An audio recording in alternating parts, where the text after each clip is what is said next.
Assalamualaikum warahmatullahi wabarakatuh. Yang terhormat dosen pengampu mata kuliah Hubungan Masyarakat Digital Lanjutan, Bapak Hadi, dan yang terhormat juga dosen pengampu mata kuliah Manajemen Reputasi dan Krisis, Bapak Asad, dan teman-teman semua yang saya banggakan. Di sini kami ingin mempresentasikan hasil kerja Krisis Communication Toolkit dari PT Pindad. Sebelumnya, kami ingin memperkenalkan diri terlebih dahulu, dimulai dari saya. Perkenalkan, nama saya Alvin Akbar Aldiana.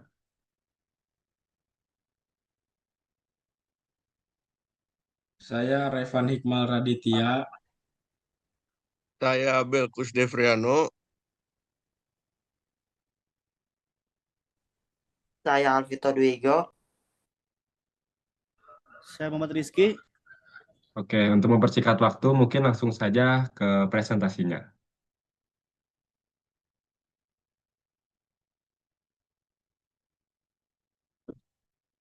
Pertama itu ada Crisis Communication Toolkit.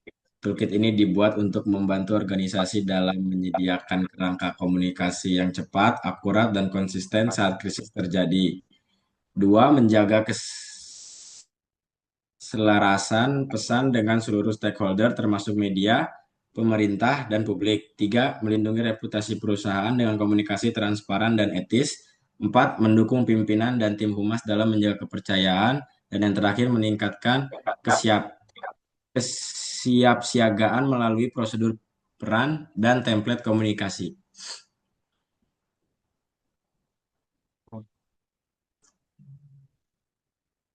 Bentar, loncat jauh sebentar.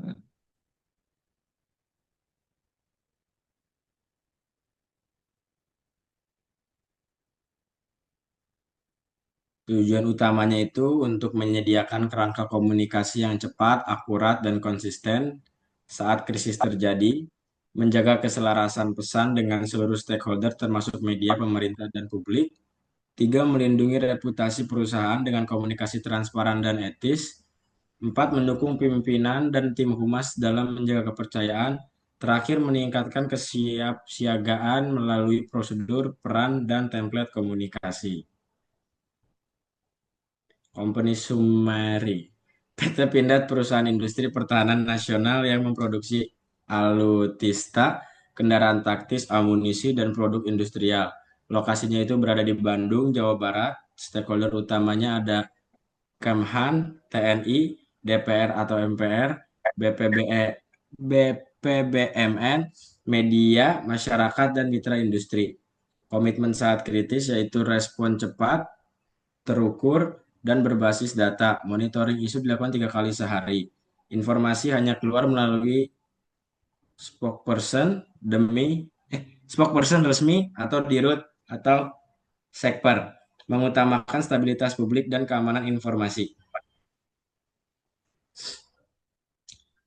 Peta operasional berada di Komplek KPAD Wirayasa Selatan nomor 8 RT 1 RW 11 Sukapura, Kecamatan Kiara Condong, Kota Bandung, Jawa Barat. Selanjutnya stakeholder mapping, stakeholder analysis mapping. Model silence model atau power legitimacy urgency. Stakeholder yang paling berpengaruh, prioritas komunikasi tertinggi. Kategori stakeholder ada definitif, itu ada Kemhan, TNI, DPR atau MPR. Yang kedua dominan, ada BPBMN, media nasional. Selanjutnya ada dependen, masyarakat, pengguna produk atau influencer. Ada dangerous, media online, sensasional, akun viral, demanding, ada netizen, komunitas otomotif, dormant itu ada UMKM mitra, vendor. Yang terakhir ada discretionary, komunikasi lokal, dan CSR partners.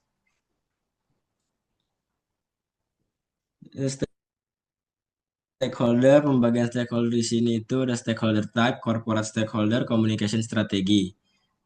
Definitif itu ada dari corporate stakeholder, direksi kementerian, BUMN, Kementerian Pertahanan. Communication strateginya itu ada briefing langsung, laporan resmi, koordinasi intensif. Dominan ada regulator, TNI atau Polri, auditor, mitra strategis. Communication strateginya itu komunikasi formal, kepatuhan regulasi, update berkala. Dependent itu ada karyawan, serikat pekerja, masyarakat sekitar. Communication strateginya itu komunikasi internal, sosialisasi, dan klarifikasi transparan. Dangerous, media online, sensasional, akun viral. Respon cepat, monitoring media, klarifikasi terkontrol. Demanding itu netizen, komunitas otomotif. Communication strateginya edukasi publik, engagement terbatas, counter narasi. Dorman itu UMKM, mitra, dan vendor. Communication strateginya itu komunikasi rutin, manajemen ekspektasi. Terakhir, distractionary itu ada komunitas lokal dan mitra CSR. Communication strateginya itu pendekatan relasional dan komunikasi persuasif. Oke, selanjutnya ada crisis preparation step. Yang pertama itu ada identifikasi risiko, dan kedua ada menentukan potensi krisis utama, ketiga sistem operasional, reputasi, dan legal. Yang ketiga ada penilaian dan trigger krisis. Yang keempat ada menetapkan level risiko dan indikator eskalasi krisis. Yang kelima ada pembentukan tim krisis, dan keenam menunjukkan krisis manajemen tim dan alur komando. Yang ketujuh ada SOP, rencana tanggap. Dan kedelapan ada menyusun SOP krisis dan langkah respon awal. Yang kesembilan ada kesiapan sumber daya, dan yang sepuluh ada menjamin kesiapan APD, sistem dan sarana darurat. Dan yang sebelas ada pelatihan dan simulasi. Dan kedua belas ada melakukan latihan dan evaluasi berkala. Dan ketiga ada komunikasi prakrisis. Dan keempat ada menyiapkan juru bicara dan pedoman komunikasi. Yang kelima ada monitoring dan review. Dan yang terakhir ada pemantauan dan pembaruan berkala, identity, assess, prepare, train, monitor. Oke, langsung saja ke tabel dari pre-crisis risk assessment. Jadi pada tahap pre-crisis perusahaan melakukan risk assessment untuk mengidentifikasi potensi penggunaan sejak dini, khususnya pada aspek operasional dan sistem. Risiko diklasifikasikan menjadi 3 level, yaitu low, medium, dan high. Pada level low, risiko berupa gangguan minor sistem atau kesalahan administratif dengan yang tidak berdampak signifikan terhadap produksi. Penanganannya cukup melalui monitoring rutin oleh unit terkait. Nah, pada level medium, risiko mulai berdampak pada operasional seperti sistem informasi yang tidak dapat diakses atau produk cacat. Respon yang dilakukan adalah troubleshooting cepat, perbaikan sistem, dan rework produk. Dan yang ketiga ada level high. Risiko bersifat krusial seperti kebocoran data atau kesalahan serius dalam proses produksi. Pada kondisi ini, perusahaan harus mengaktifkan tim krisis, melakukan isolasi sistem, investigasi menyeluruh, serta eskalasi manajemen. Nah, selanjutnya ada krisis asesmen dari krisis citra dan legalitas. Nah, selain risiko operasional, perusahaan juga menghadapi risiko krisis citra dan legalitas. Krisis citra dikelola oleh fungsi humas atau corporate communication, sementara krisis legalitas ditangani oleh legal dan compliance. Pada level low, risiko dapat berupa pemberian negatif ringan dan teguran administratif yang ditangani melalui klarifikasi internal dan pemantauan media. Dan level medium mencakup isu produk yang mempengaruhi kepercayaan stakeholder atau sengketa kontrak. Respon yang dilakukan adalah pernyataan resmi perusahaan serta koordinasi hukum. Pada level high, risiko berkembang menjadi krisis reputasi nasional atau internasional serta pelanggaran regulasi strategis. Dalam kondisi ini, perusahaan mengaktifkan krisis center, melakukan eskalasi ke direksi, menjalani strategi komunikasi krisis, serta berkoordinasi dengan pihak pemerintah. Ya. Selanjutnya, ada pre-crisis risk assessment keselamatan kerja atau K3. Aspek terakhir dalam risk assessment ini, pada level low, risiko berupa near miss atau potensi bahaya tanpa korban. Respon yang dilakukan adalah sosialisasi ulang SOP K3. Nah, level mediumnya mencakup kecelakaan kerja di area produksi yang memerlukan penanganan medis dan investigasi serta penghentian sementara area kerja. Dan yang level high-nya, risiko berupa kecelakaan fatal atau cacat permanen. Dalam situasi ini, perusahaan harus mengaktifkan manajemen krisis, melakukan pelaporan kepada regulator, serta melakukan evaluasi total terhadap sistem K3 untuk mencegah kejadian serupa di masa depan. Oke, selanjutnya ada krisis response step. Yang pertama itu pada fase krisis respon, kecepatan dan keakuratan menjadi kunci utama. Pada 0 sampai 1 jam pertama, fokus utama adalah deteksi dan aktivitas krisis. Perusahaan melakukan verifikasi fakta lintas direktorat, mengklasifikasikan tingkat krisis, menyiapkan menyiapkan holding statement serta memberikan briefing internal secara cepat agar tidak terjadi simpang siur. Memasuki 1 sampai 3 jam dilakukan koordinasi awal, perusahaan menetapkan spokesperson, membuka comment center baik fisik maupun virtual, memberi notifikasi kepada stakeholder prioritas serta merilis pertanyaan awal melalui kanal resmi.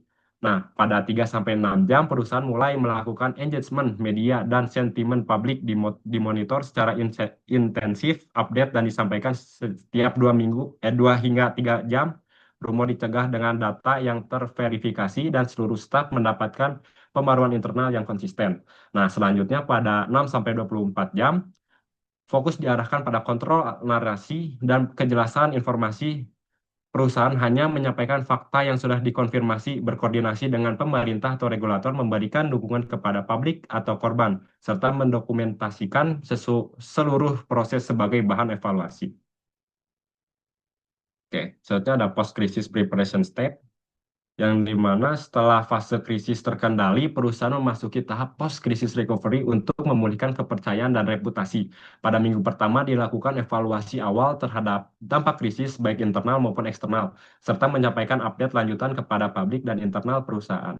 Pada minggu pertama hingga kedua, perusahaan memperkuat koordinasi lintas unit guna menyusun rencana pemulihan yang terstruktur dan berkelanjutan. Memasuki minggu kedua hingga ketiga, perusahaan menjalankan kampanye pemulihan yang menekankan transparansi serta tindakan nyata sebagai bentuk tanggung jawab. Terakhir, pada minggu ketiga hingga keenam, perusahaan fokus pada storytelling pemulihan, peningkatan media engagement, serta melakukan evaluasi akhir untuk memastikan krisis tidak terulang dan pembelajaran organisasi diterapkan ke depan. Oke, di halaman selanjutnya ada bagian untuk krisis communication and key message tips-nya. Untuk di bagian communication tips yang pertama untuk pada gangguan sistem, biasanya itu sampaikan fakta awal gangguan tanpa spekulasi dan pastikan keselamatan operasional dan keamanan data pengguna. Akui adanya gangguan dan jelaskan langkah penanganannya. Dan larang penyampaian informasi teknis oleh individu. Dan batasi respon, gunakan pernyataan resmi singkat. Untuk di bagian key message tipsnya, sistem mengalami gangguan teknis dan sedang ditangani. Keamanan data dan kelangsungan operasional tetap menjadi prioritas.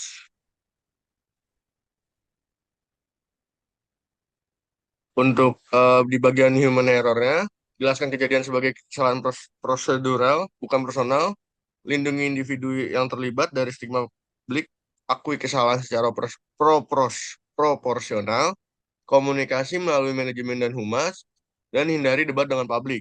Key message tipsnya, perusahaan telah melakukan evaluasi internal dan menerapkan langkah perbaikan untuk mencegah kejadian serupa.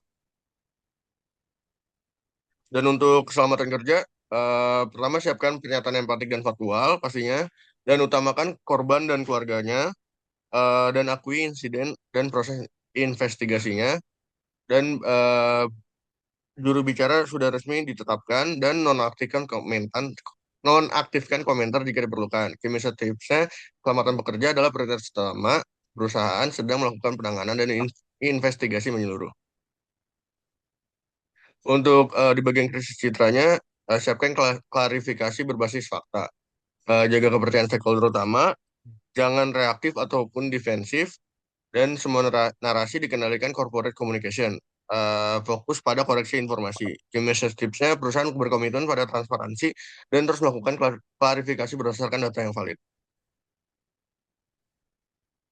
Untuk di krisis legalitasnya, gunakan bahasa formal dan aman hukum, lindungi kepentingan perusahaan dan karyawan, sampaikan posisi resmi tanpa membuka detail hukum sensitif.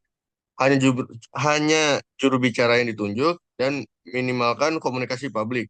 Key message tipsnya, perusahaan menghormati proses hukum dan sedang berkoordinasi dengan pihak berwenang sesuai ketentuan yang berlaku.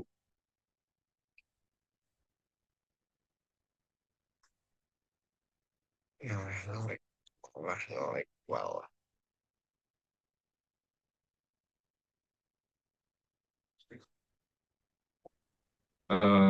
Boleh, Bang? Lanjut, untuk di bagian sosial media krisis tipsnya, untuk krisis reputasi viral issue, yang pertama itu matikan jadwal posting promosi, gunakan visual informatif yang aman, ketiga itu hindari debat publik, empat, koreksi misinformasi secepatnya, dan udah.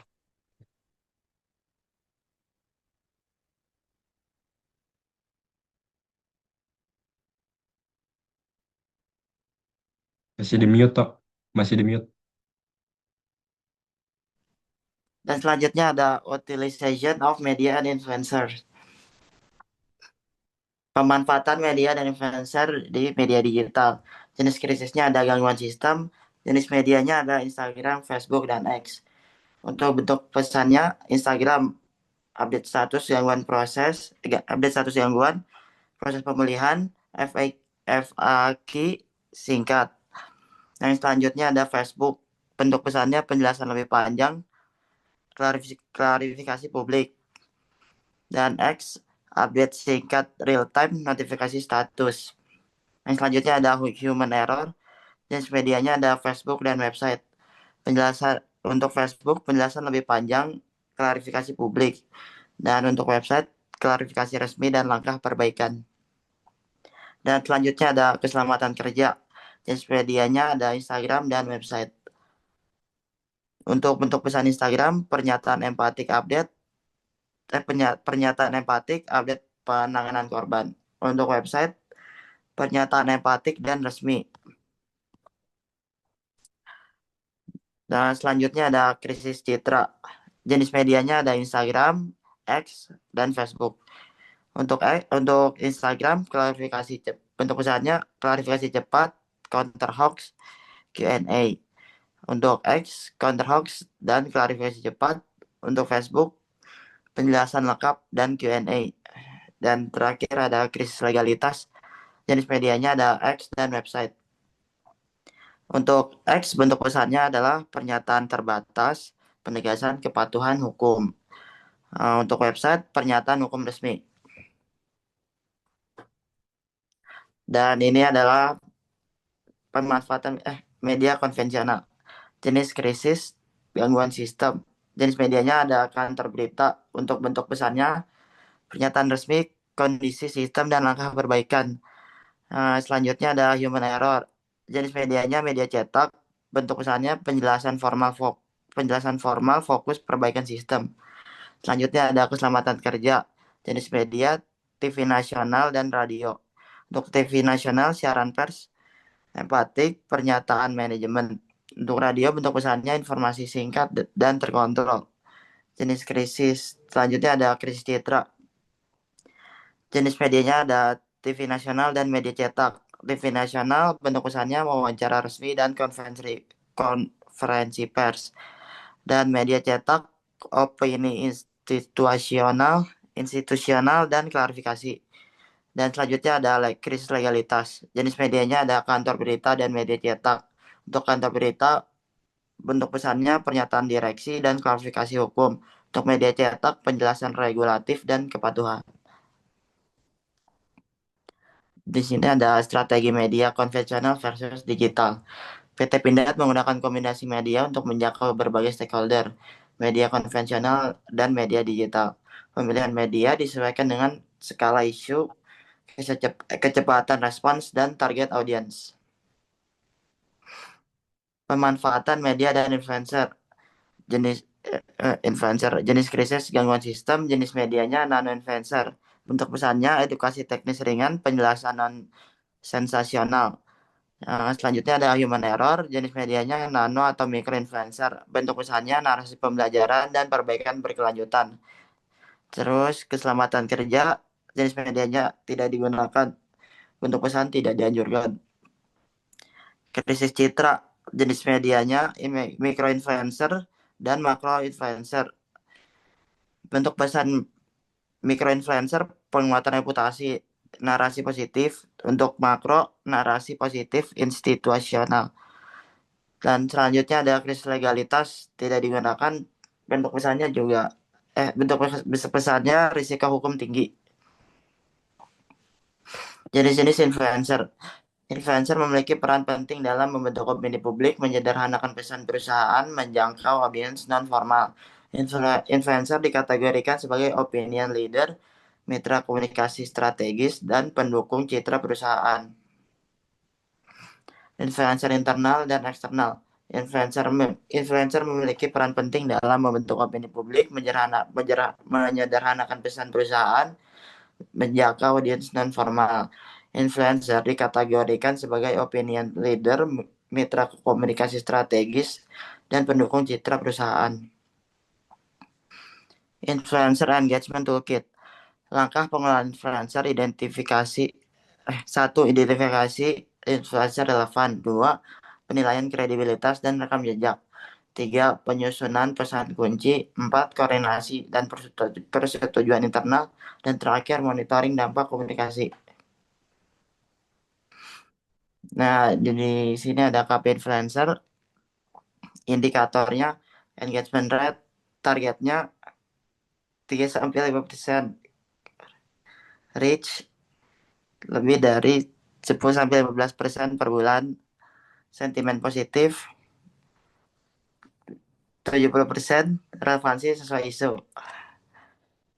Dan selanjutnya ada week 1, kanal website, konten pernyataan resmi. Week 1, media sosial, kontennya klarifikasi. Week 2, media, kontennya wawancara. Week 3, media sosial, kontennya edukasi.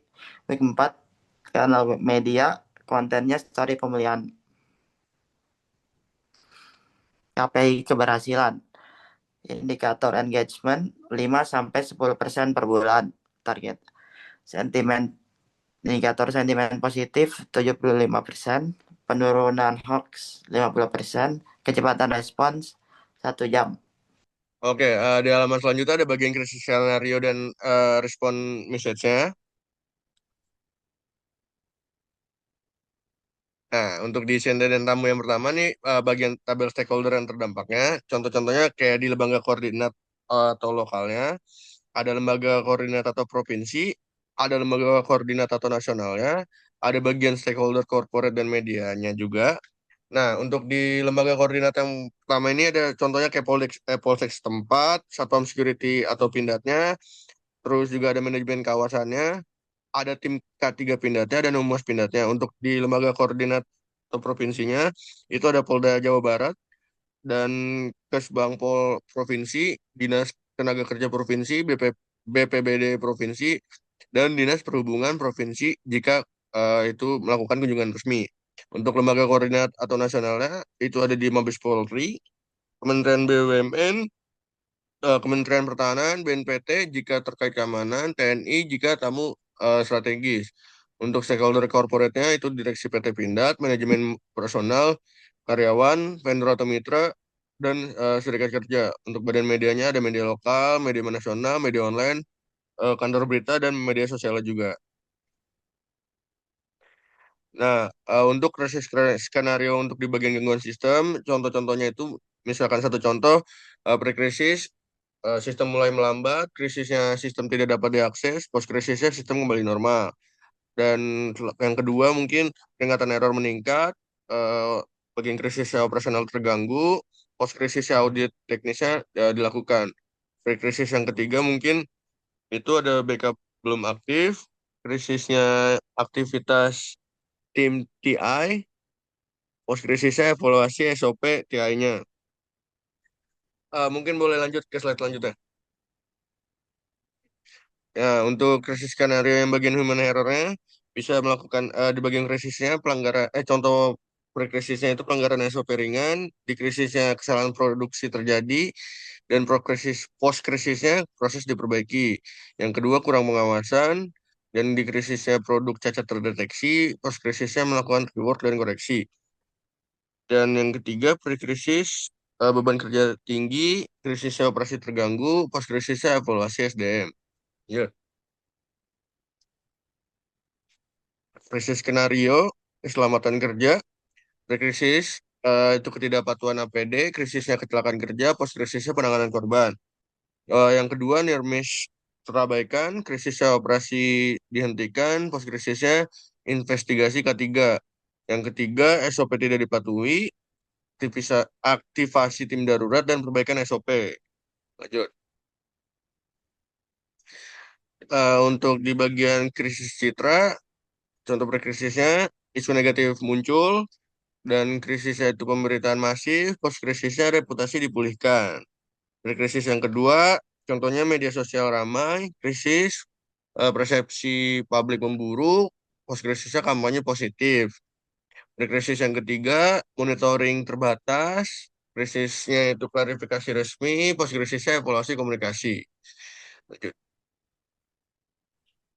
Nah, yang selanjutnya itu ada krisis legalitas, pre-krisisnya itu contohnya potensi pelanggaran, krisisnya proses hukum berjalan, post krisisnya kepatuhan diperkuat. Yang kedua regulasi berubah, ya dan krisisnya investigasi regulator dan post krisisnya evaluasi kebijakan. Pre-krisis selanjutnya dokumentasi lemah, krisisnya ekslasi direksi, post krisisnya penyusunan SOP. Lanjut. Nah, di halaman selanjutnya ada key message. Nah, untuk yang gangguan sistem, contoh prekrisisnya, contoh key message dari prekrisisnya itu sistem dimonitor secara berkala untuk menjamin keandalan operasional. Krisisnya terjadi gangguan sistem dan sedang dilakukan pemulihan. Post krisisnya sistem telah pulih dan langkah pencegahan diperkuat. Di bagian bawahnya itu ada contoh-contohnya seperti publication, communication type, target stakeholder, prefer channel atau format, ada objektif dan responsible division. Kayak ada pengumuman internal, terus di bagian target stakeholder ada karyawan, public media, prefer channelnya ada dari email, website, X, objektifnya ada di informasi awal, klarifikasi, transparansi, responsible DTI, corporate communication. Lanjut. Nah, ini yang bagian human error. Untuk di bagian pre-krisisnya, perusahaan menekankan kepatuhan SOP dan kontrol mutu. Krisisnya terjadi kesalahan operasional dan telah ditangani. Post-krisisnya sistem dan prosedur telah diperbaiki. Di bawah juga ada contoh-contoh seperti tadi. Lanjut. Nah, untuk di bagian keselamatan kerja, contoh krisis message-nya itu keselamatan kerja adalah prioritas utama perusahaan. Bagian krisisnya telah terjadi insiden dan penanganan sedang dilakukan. Post krisisnya sistem ketiga diperkuat untuk mencegah kejadian serupa. Di bawah juga ada contoh-contohnya seperti tadi. Lanjut. Nah, ini bagian krisis citra. Contoh key message yang pertama itu bagian berkrisisnya. Perusahaan berkomitmen pada transparansi dan akuntabilitas. Krisisnya, perusahaan menyampaikan klarifikasi berbasis fakta dan post krisis kepercayaan publik terus diperkuat. Lanjut. Untuk krisis legalitas, untuk di bagian key message pre-krisisnya, perusahaan patuh pada seluruh regulasi yang berlaku. Krisisnya perusahaan menghormati dan mengikuti proses hukum, dan post-krisisnya kepatuhan dan tata kelola diperkuat. Di bawah juga ada keterangan-keterangan seperti contoh yang tadi.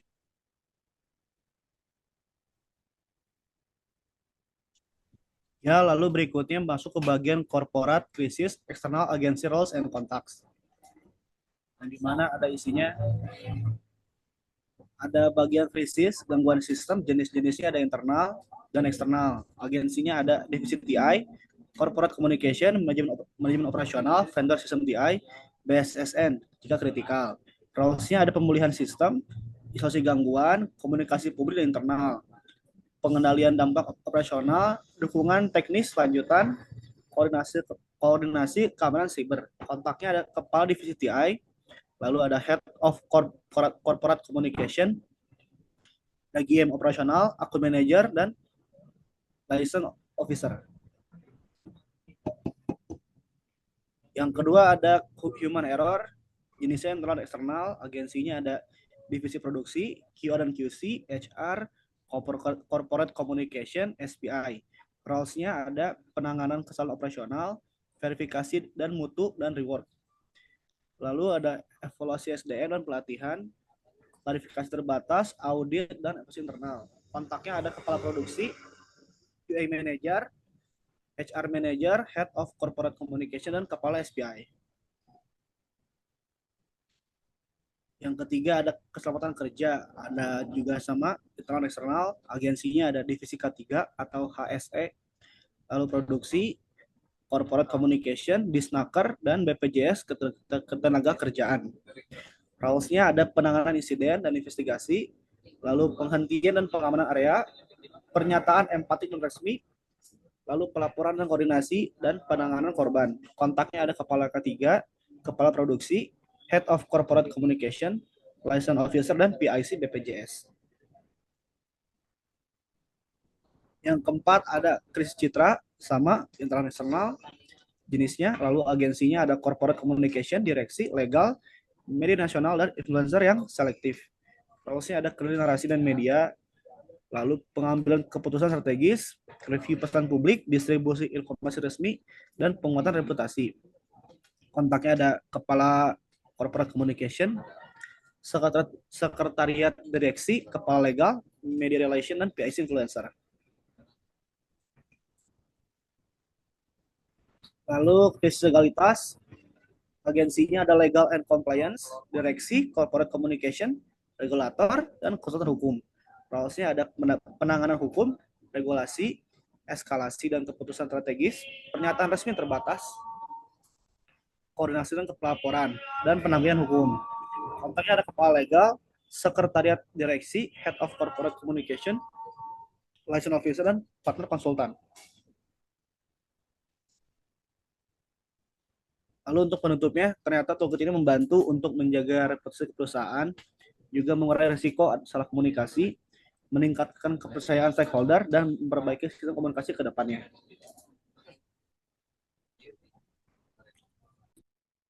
Oke, baik, mungkin cukup sekian presentasi dari kelompok Toolkit dari Pindad. Mohon maaf bila ada kekurangan. Wassalamualaikum warahmatullahi wabarakatuh. Mel.